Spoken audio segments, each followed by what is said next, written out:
காய்கறி, இந்த தேங்காய், இந்த பழம், பூ ஊற்றி காமிச்சிட்டேன்.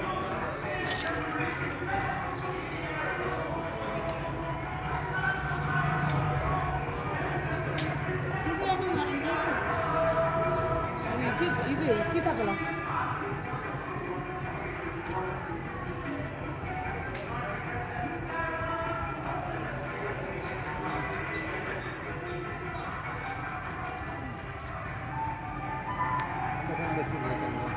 வேண்டாம் வேண்டாம்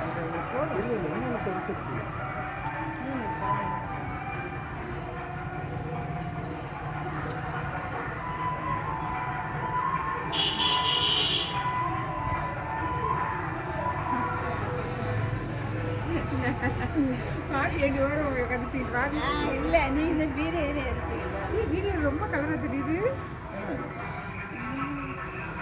பளிச்சுன்னு தெரியுதுல்ல. இருட்டத்துல இருந்து அம்மா இங்க நிக்கிற பளிச்சுன்னு தெரியுற நண்பர் உங்கள் அம்மா வீட்டு குங்கு பண்ணிக்கிட்ட சரி பளிச்சுன்னு தெரியுமா? இருட்டா இருக்கிற இடத்துல பளிச்சுன்னு தெரியுது.